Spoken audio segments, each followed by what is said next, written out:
Well, there's about one more hour left in June 6th, 2025, i.e., bless me, i.e., D Day. This is a day that's celebrated often as a day of, of great military heroism when a lot of men gave their lives for the cause and so forth. The cause that is winning World War II, and one of the men who gave their lives for this cause was my maternal grandfather, Gib Anderson. Now he didn't die on. He wasn't a part of the invasion at Normandy Beach.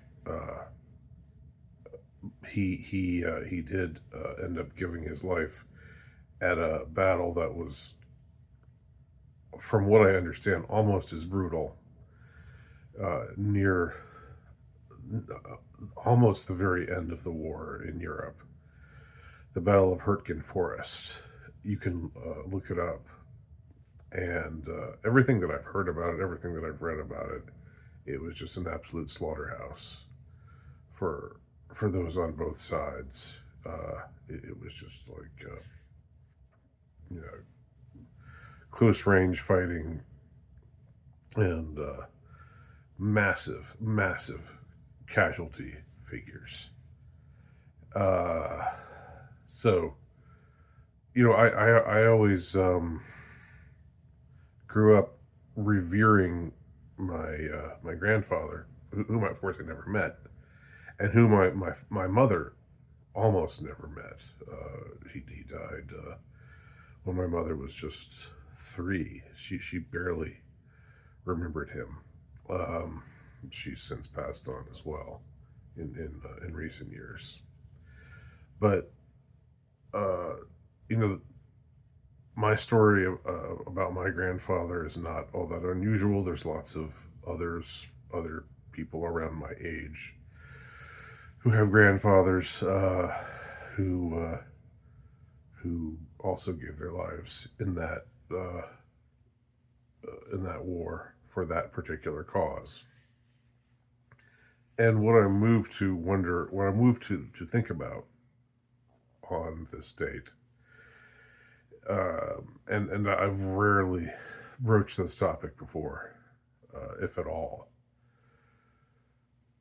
But I do wonder now. I do often think, what did my grandfather really die for? What did he give his life for? Now I'm not. I don't want that to sound churlish, like I'm putting him down. I'm certainly not doing that. Uh, I honor everybody uh, who with bravery and heroism and who put themselves in that kind of situation, and where survival was just, it just seemed almost not an option, and who faced it squarely. And I don't know what his final minutes were. That's something it's a haunting question. Um, my mother had his diary that he kept, and something that we're doing right now is helping to finish this project of hers, where she was going to take his diary and uh, make a short book out of it, and give some commentary and include some photographs. But there's the final entry of his diary, where he's or I shouldn't say his diary. These are his letters home. His letters home to his wife, my maternal grandmother, my mother's mother, uh, and the the tone of these letters, it's he doesn't let on, that he's probably not going to make it. He must have known, but he knew that wasn't going to help anyone back home. He knew that it wouldn't. It was a stiff upper lip or whatever. The whole mentality at the time. Um, that's somehow what I find the most heart wrenching about it is that he doesn't really give anything away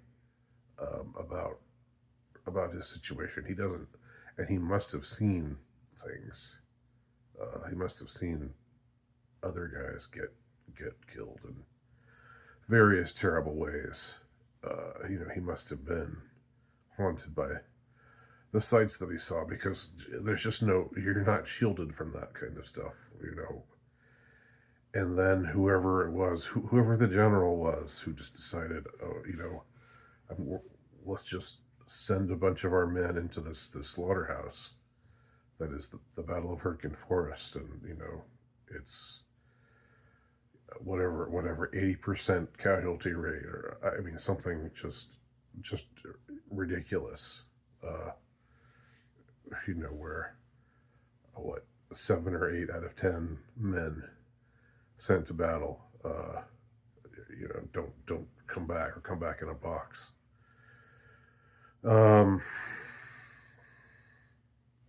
And again, what was it all for? Now, I don't usually bang that gong, because I'm not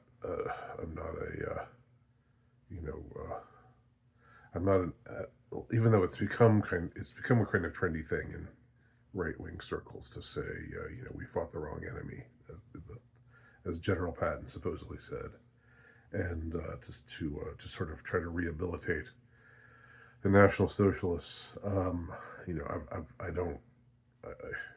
not a fan of any form of state totalitarianism. Whatever might or might not be true about what is said about the Nazis. I still am not. I'm not a fan of that ideology, I'll say. But at the same time, I I am almost sure that if my grandfather came back to 2025, I'm pretty sure if any of those poor bastards who gave their lives on either side, any of them, because there were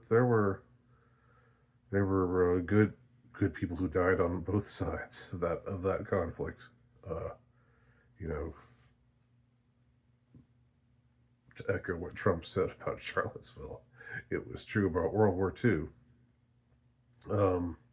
There were good people on both sides, and I don't think anybody thought, okay, after this is over, we'll have a world. What we're fighting for is this vision of what the world will be like in 2025, the world that we're living in right now in the West.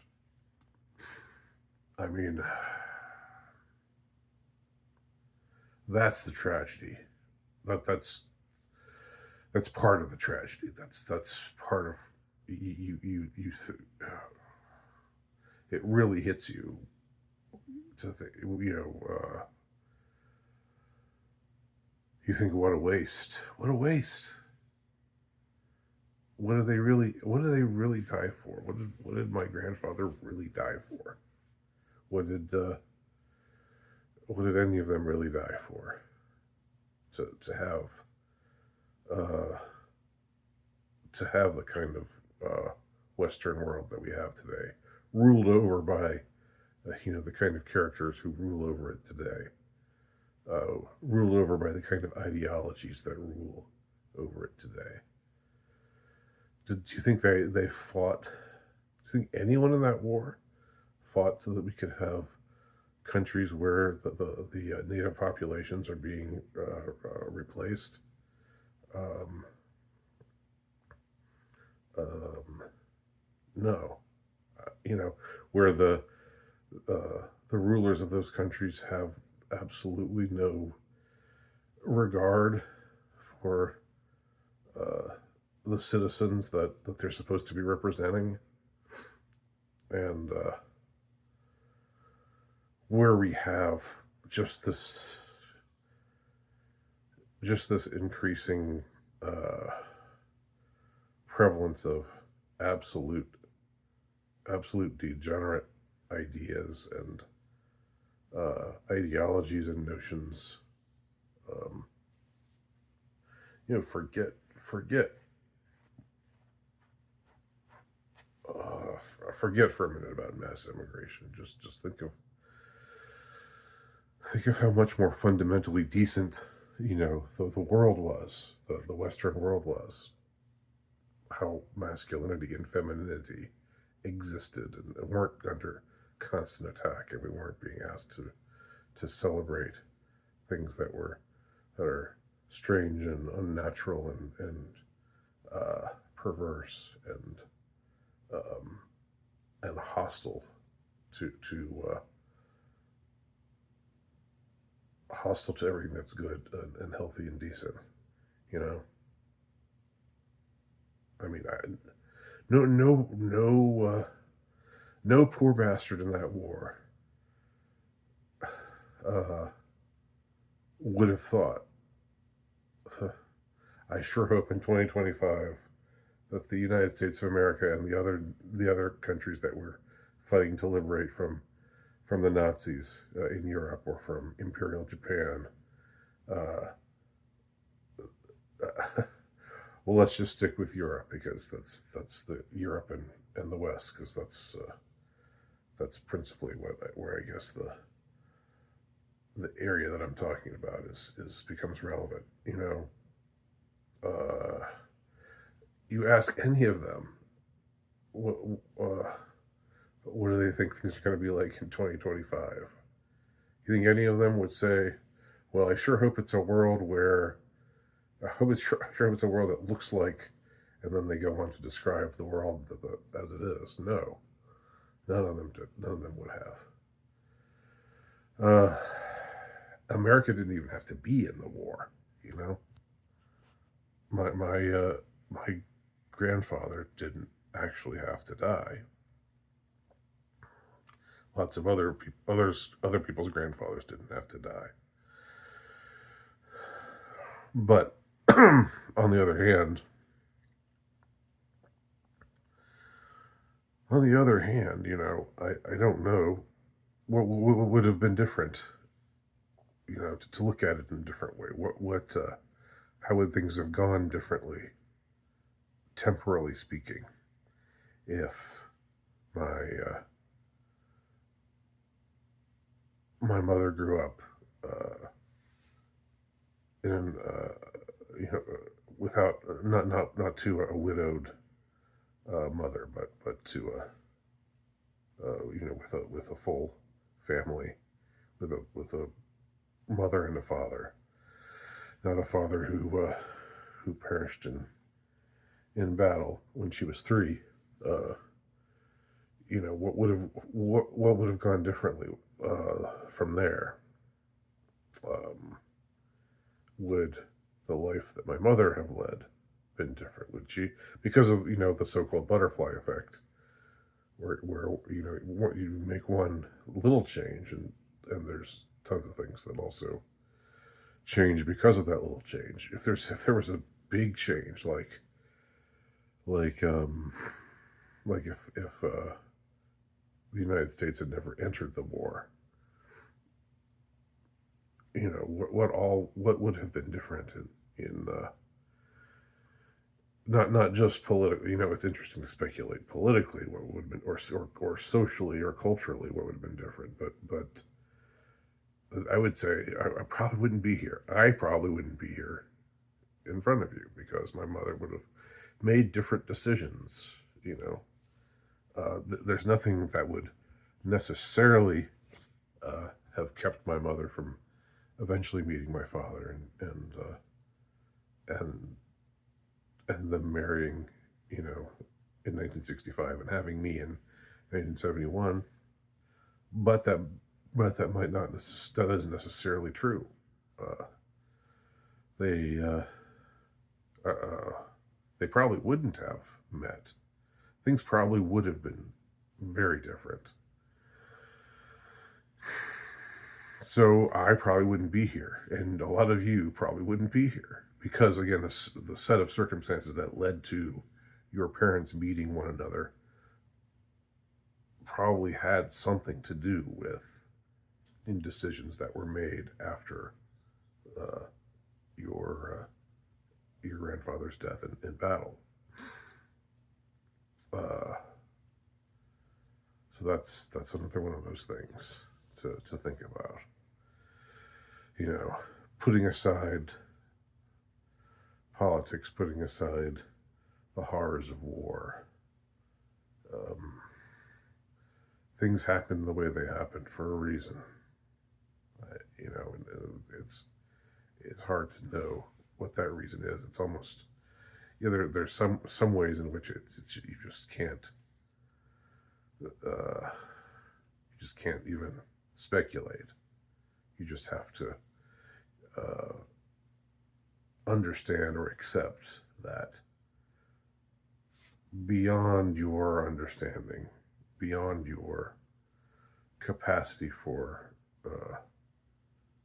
putting it all together, there's some reason why things fell out the way they did,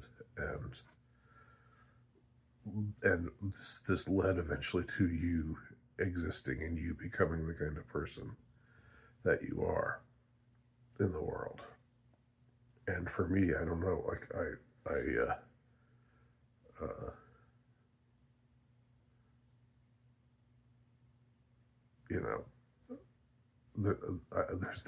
there's every reason to think that with both her mother and father around, that my mother would have made different decisions and maybe chosen a different college to go to, and not wound up in going to the same college that my father was going to, because again, the everything ripples from the point of divergence. So these are my D-Day thoughts, for whatever they're worth. Thanks for watching.